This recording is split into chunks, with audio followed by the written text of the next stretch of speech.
Good morning, मैं SK Dubey. हम लोग आज चर्चा करेंगे चंपारण सत्याग्रह।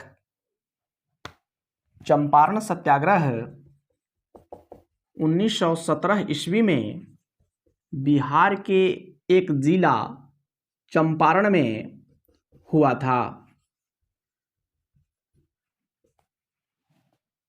इस चंपारण में किसान नील की खेती करते थे। किसानों को अपनी प्रति बीघा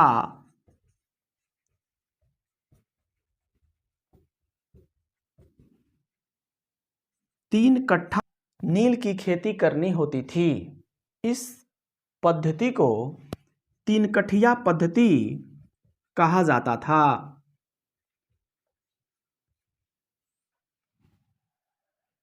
आइए पहले हम नील के विषय में जानते हैं।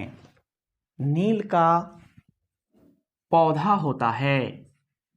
नील पौधे की ऊंचाई 2 से 3 फीट होती है।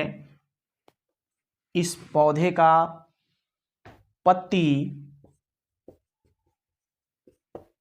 चमेली के पत्ती जैसी होती है। इसके फूल मंजरियों में खिलते हैं।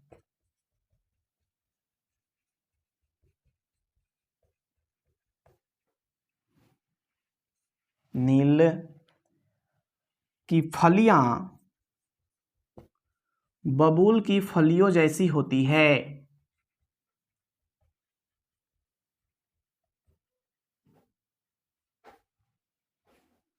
इसका उपयोग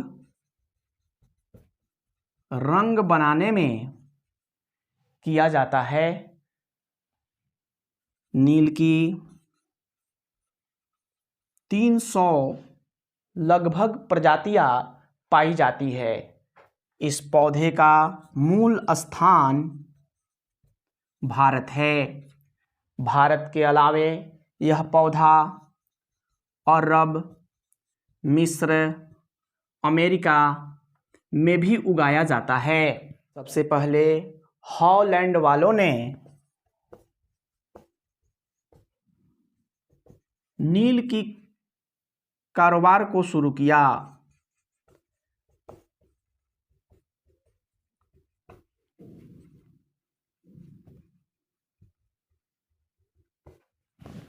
शुरुआती कारोबार गुजरात और उसके आसपास के क्षेत्रों में होता था। जब ईस्ट इंडिया कंपनी ने नील कारोबार को शुरू किया, तब बिहार और बंगाल में नील की कई कोठियां खुल गई और नील की खेती में बहुत उन्नति हुई। नील मालिकों ने किसानों से कुछ अनुबंध किए थे, जिस आधार पर बिहार और बंगाल के क्षेत्रों में नील की खेती होती थी। इसमें मुख्यतः 2 प्रकार हैं, जो इस प्रकार हैं। पहला है जीरात। जीरात में नीलहे साहब अपनी कोठियों में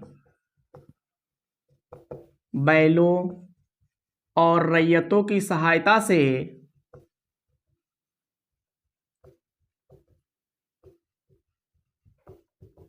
नील की खेती करते थे। इसमें रैयतों को काफ़ी कम मजदूरी मिलती थी। दूसरा तरीका आसामी बार था।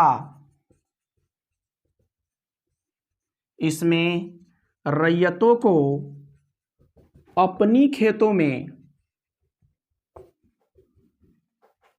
नील उगाना होता था, जिसमें रैयत के प्रति बीघा 3 कट्ठा पर नील की खेती करनी होती थी, अन्यथा उसे कोठी में 25 से 30 वर्ष तक काम करना होता था।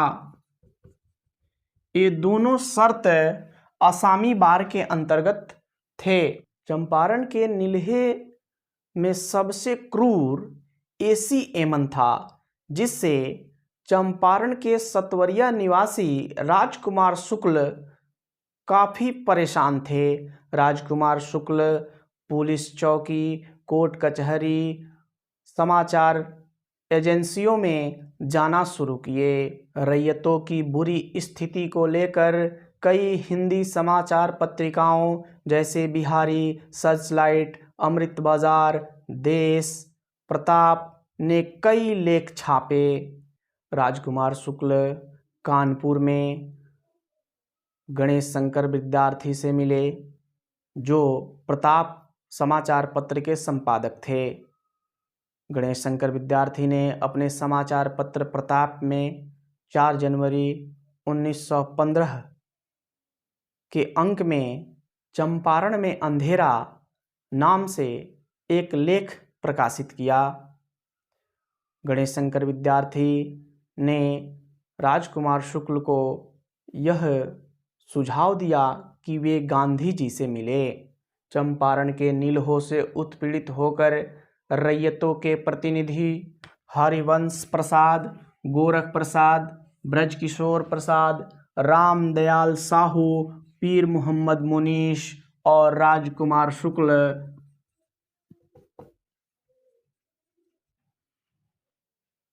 दिसंबर 1916 के लखनऊ अधिवेशन में गए।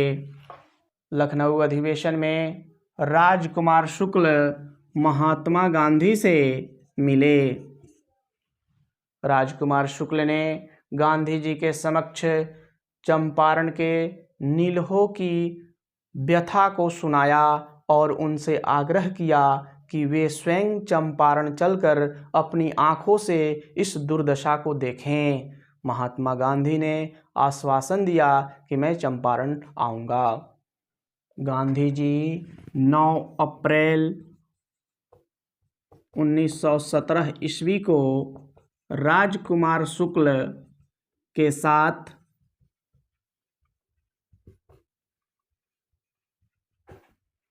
कलकत्ता से पटना के लिए चले। 10 अप्रैल 1917 को महात्मा गांधी पटना पहुँचे।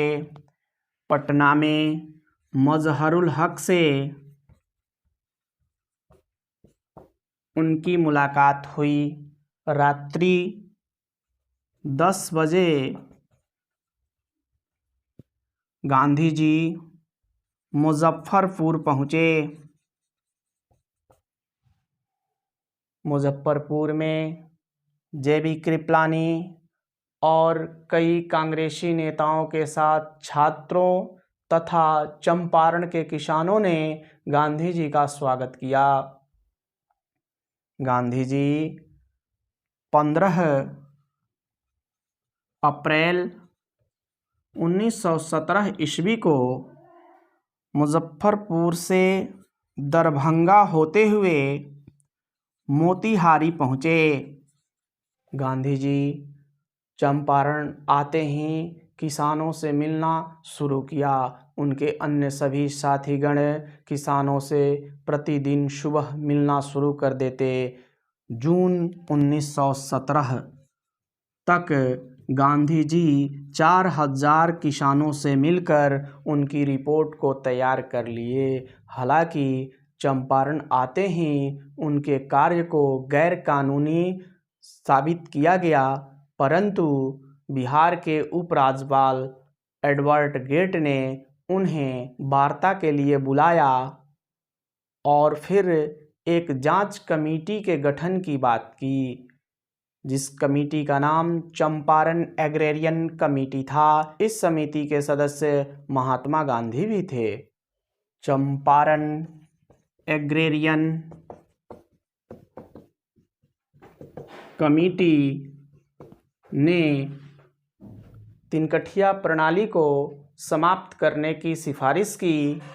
तिनकठिया प्रणाली को समाप्त किया गया तथा अवैध वसूले गए रकम का 25% किसानों को वापस करने की बात कही गई।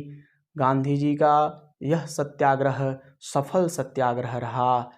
गांधी जी के इस सत्याग्रह की सफलता से अभिभूत होकर रविन्द्रनाथ टैगोर ने गांधी जी को महात्मा की उपाधि दी। हालांकि एम.जी. रंगा ने गांधी जी के चंपारण सत्याग्रह का विरोध किया था। गांधी जी का चंपारण सत्याग्रह एक सफल सत्याग्रह रहा। इसके बाद गांधी जी के राजनैतिक कार्यों में गति आ गई। बिहार का चंपारण गांधी जी की कर्मभूमि कहलाती है।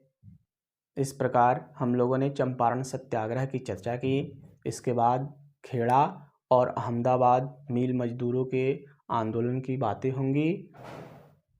धन्यवाद। मैं इसके दुबे।